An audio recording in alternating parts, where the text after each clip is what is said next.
मशहूर शायर वसीम बरेलवी का एक शेर है, कौन सी बात कहाँ कैसे कही जाती है, ये सलीका हो तो हर बात सुनी जाती है।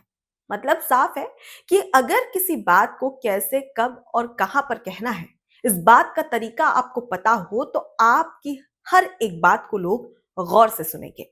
लेकिन शायद हमारे राजनेता ये भूल चुके हैं, और यही वजह तो है कि आए दिन उनके विवादित बयान या यूं कहे कि बेतुके बयान सामने आते हैं। और अक्सर जनसभा को संबोधित करते करते उनकी जुबान ही फिसल जाती है। वो ये भूल जाते हैं कि वो एक राजनेता है, वो किसी पद पर है जहां जनता, आम जनता उन्हें सुन रही है और उनकी बातों का सीधा सा प्रभाव आम जनता पर पड़ेगा। दरअसल 16 अक्टूबर को कुछ ऐसा सुनने को मिला, कुछ ऐसा देखने को मिला जो कि अब सिर्फ राजनीतिक गलियारों में नहीं बल्कि आम जनता में भी चर्चा का विषय बनता जा रहा है। मैं बात कर रही हूं उत्तर प्रदेश के पूर्व विधायक, बीजेपी नेता राघवेंद्र प्रताप सिंह की, जो कि 16 अक्टूबर को सिद्धार्थनगर के डुमरियागंज पहुंचे थे, जहां पर डुमरियागंज के एक गांव में वो जनसभा को संबोधित कर रहे थे। और इसी दौरान वो जनसभा को संबोधित करते करते कुछ ऐसा कह जाते हैं जिससे कि अब महिला सम्मान को लेकर, नारी सम्मान को लेकर सवाल खड़े होने लगे हैं। दरअसल राघवेंद्र प्रताप सिंह कहते हैं कि अगर वो तुम्हारी दो लड़कियों को, यानी कि मुस्लिम युवक तुम्हारी दो लड़कियों को लेकर जाते हैं और हिंदू बनाते हैं, तो तुम उनकी 10 लड़कियों को लेकर आओ। मतलब तुम उनकी 10 मुस्लिम लड़कियों को लेकर आओ, उन्हें हिंदू बनाओ और शादी मैं करवाऊंगा। यहां तक कि नेताजी ये भी कहते हैं कि तुम्हारे रहने का, खाने पीने का खर्चा सब मैं उठाऊंगा और तुम्हें नौकरी भी मैं दिलवाऊंगा। साथ ही उन्होंने कहा कि ये दो पच नहीं रहा है, कुछ बड़ा होना चाहिए, बदला कुछ बड़ा हो। मतलब साफ है कि अगर वो तुम्हारी दो हिंदू लड़कियों को लेकर जाते हैं तो तुम उनकी 10 मुस्लिम लड़कियों को लेकर आओ, उन्हें हिंदू बनाओ, उनसे शादी करो। अब ये जो विवादित बयान है वो चर्चा का विषय है। अब ऐसे में भारतीय जनता पार्टी के लिए एक बड़ी मुसीबत है, क्योंकि पूर्व विधायक राघवेंद्र प्रताप सिंह भारतीय जनता पार्टी के नेता हैं। अब ऐसे में कांग्रेस से लेकर मायावती, बहुजन समाज पार्टी सुप्रीमो मायावती का भी एक बयान सामने आया है। दरअसल आपको बता दें कि मायावती की ओर से एक ट्वीट किया गया एक्स पर, और इस दौरान उन्होंने जमकर इस पर सवाल खड़े किए। उन्होंने कहा कि मुस्लिम लड़कियां लाओ और नौकरी पाओ। ये जो बयान है वो काफी ज्यादा घृणित बयान है। ये बताता है कि हमारे समाज में किस प्रकार से अराजकता फैलाई जा रही है। धर्म परिवर्तन, यहां तक कि लव जिहाद जैसे पता नहीं कौन कौन से शब्द, कौन से नकारात्मक शब्दों का प्रयोग किया जा रहा है, जिससे कि उत्तर प्रदेश, उत्तराखंड जैसे तमाम जो राज्य है वहां पर नफरत का बीज बोया जा रहा है। इसके खिलाफ कार्रवाई होनी चाहिए और जिस तरीके से असामाजिक तत्वों की ओर से, अराजक तत्वों की ओर से ये बयान दिया जा रहा है, उस पर सख्त कार्रवाई भी हो, क्योंकि ये जो विचार है, वो जो घृणित विचार है, वो हमारे समाज के लिए, हमारी कानून व्यवस्था के लिए एक बड़ी चुनौती है। ऐसे में चाहूंगी कि इस पर प्रशासन एक बड़ी कार्रवाई करे। ये कहना था मायावती का। उसके बाद में कांग्रेस भी निशाना साधती है। कांग्रेस की ओर से एक ट्वीट सामने आता है, एक्स पर पोस्ट होता है, जिसमें वो इस पूरे बयान को काफी ज्यादा शर्मनाक बताते हैं और सीधे तौर पर बीजेपी पर निशाना साधते हैं। साफ तौर पर कहते हैं कि महिलाओं का अपमान किया जा रहा है।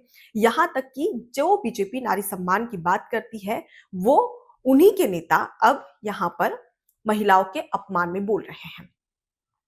तो कहीं ना कहीं राघवेंद्र प्रताप सिंह अपनी गरिमा को भूल चुके हैं, शब्दों की गरिमा को भूल चुके हैं, और यही वजह है कि वो इस तरीके के बेतुके बयान दे रहे हैं।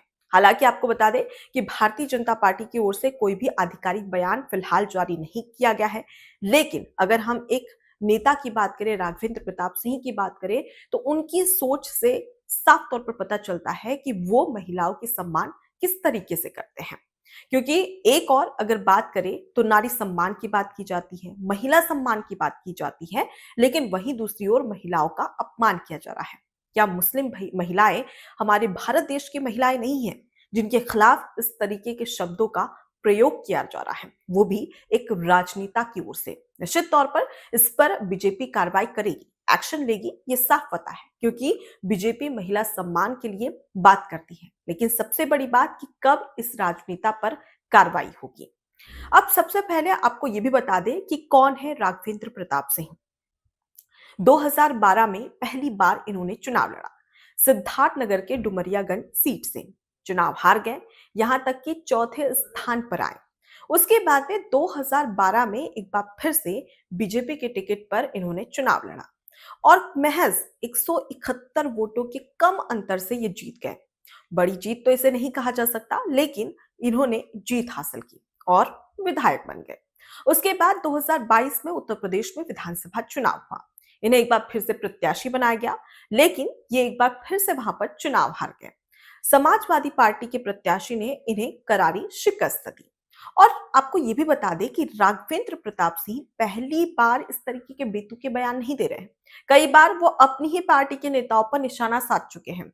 कई बार ऐसे बयान दिए जा चुके हैं पाकिस्तान को लेकर, उसके साथ ही साथ तमाम ऐसे मुद्दों को लेकर जो कि अक्सर चर्चाओं का विषय रहते हैं और काफी विवादित बयान ये देते हुए नजर आते हैं। लेकिन ये जो बयान दिया है वो बेहद ही शर्मनाक है, जिसकी हर कोई निंदा कर रहा है, क्योंकि ये जो पूरा मुद्दा है वो महिलाओं के सम्मान से जुड़ा हुआ है। अब दूसरी बड़ी बात ये भी है कि ये कोई पहला राजनेता नहीं है जो कि इस तरीके का बयान दे रहा है। इससे पहले आपको पता होगा कि पश्चिम बंगाल की मुख्यमंत्री ममता बनर्जी, उनका भी एक बयान काफी ज्यादा सुर्खियों में था। वो भी महिलाओं के सम्मान और अपमान को लेकर ही था। आपको दुर्गापुर का वो गैंगरेप केस तो याद ही होगा, जिसमें एक मेडिकल छात्रा के साथ में गैंगरेप किया जाता है, सामूहिक दुष्कर्म किया जाता है। वहां पर ममता बनर्जी एज अ मुख्यमंत्री के तौर पर वो कुछ भी ऐसे शब्दों का प्रयोग कर देती है, कुछ ऐसा कह देती है जो कि लोगों को पसंद नहीं आता है। यहां तक कि एक लड़की होने के नाते मुझे भी बेहद ही खराब लगा। वो कहती है कि रात के 12:30 बजे जो कॉलेज परिसर है उससे छात्राएं बाहर कैसे गई, क्यों गई? रात में तो छात्राओं को बाहर जाना ही नहीं चाहिए। एक आप तो महिलाओं की, छात्राओं की सुरक्षा नहीं कर पा रही है, एक तो आप पर सवाल उठ रहे हैं, और दूसरी ओर आप खुद के बचाव में छात्राओं पर ही इस बात के लिए उनको दोषी करार दे रही है कि अगर आप बाहर नहीं जाती तो आपके साथ में ऐसा होता ही नहीं। रात के 12:30 बजे के बाद में वो बाहर क्यों गई, रात को बाहर क्यों गई? ये सवाल ममता बनर्जी कर रही थी, जिन्हें जमकर घेरा गया। और साफ तौर पर सबसे शर्मनाक बात यह है कि खुद एक महिला है और महिला सुरक्षा को लेकर, छात्राओं की सुरक्षा को लेकर खुद ऐसे बेतुके बयान देती है। हालांकि आपको बता दें कि पश्चिम बंगाल में पहला केस नहीं था। इससे पहले आपको कोलकाता का वो केस भी याद होगा, जिसमें एक जो ट्रेनी डॉक्टर थी उसके साथ में भी गैंगरेप होता है। उसके साथ में भी रेप की खबर सामने आती है और उससे पूरा देश स्तब्ध था। तब भी ममता बनर्जी पर सवाल उठते हैं, लेकिन तब भी वो कुछ इसी तरीके से उसे बयान देती है और उसके बाद में अपना किनारा कर लेती है। अब यहाँ पर बात करते हैं मंत्री कैलाश विजयवर्गीय की। जी हाँ, हाल ही में आपको बता दें कि ऑस्ट्रेलिया की जो महिला खिलाड़ी है, क्रिकेटर्स है, वो इंदौर आई थी क्रिकेट खेलने के लिए। इस दौरान दो महिला खिलाड़ी है वो इंदौर में बाहर घूमने के लिए जाती है।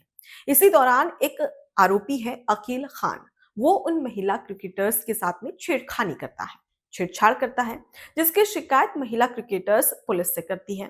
अब ये पूरा मामला गर्मा जाता है और सवाल किए जाते हैं कि जो विदेशी मेहमान है, क्योंकि हमारी जो संस्कृति है वो अतिथि देवो भव की है, और उन अतिथियों के साथ में इस तरीके से छेड़छाड़ होना हमारे देश को काफी ज्यादा अपमानित करता है। अब ऐसे में सवाल उठे, उनकी सुरक्षा को लेकर सवाल उठे। जब मंत्री कैलाश विजयवर्गीय से मीडिया ने पूछा तो वो उन्हीं को नसीहत देते नजर आए, यानी कि जो महिला क्रिकेटर्स है, जो पीड़ित है, उन्हें ही नसीहत दे डाली और साफ तौर पर कहा कि आप जब बाहर जा रही थी तो बताकर क्यों नहीं गई? प्रशासनिक स्तर पर किसी अधिकारी या प्रशासन को बताकर जाती तो सुरक्षा हो पाती। मतलब साफ है कि एक तो आप महिला क्रिकेटर्स की सुरक्षा नहीं कर पा रहे हैं, और दूसरी ओर जब आपसे सवाल किया जा रहा है तो आप उन्हें ही नसीहत दे रहे हैं, जो पीड़ित है उन्हें ही नसीहत देते नजर आ रहे हैं कि आप बताकर क्यों नहीं गए। इससे साफ समझ में आता है कि आपके विचार कैसे हैं। तो ये तमाम ऐसे राजनेता है जिनकी जुबान अक्सर फिसलती है, महिला सुरक्षा को लेकर, महिला सम्मान को लेकर वो क्या कहते नजर आते हैं, इससे पता चलता है कि वो कितने इस मुद्दे को लेकर, इस पूरे मामले को लेकर गंभीर हैं। फिलहाल राघवेंद्र प्रताप सिंह को लेकर सोशल मीडिया पर तरह तरह के कमेंट आ रहे हैं और हर कोई उन पर निशाना साध रहा है और ये कहीं ना कहीं बीजेपी के लिए घातक साबित भी हो सकता है। फिलहाल इस पूरे मुद्दे को लेकर आपके क्या विचार हैं? कमेंट बॉक्स में जरूर बताएं। एबीसी हिंदी न्यूज आज ही जुड़िए हर खबर के साथ।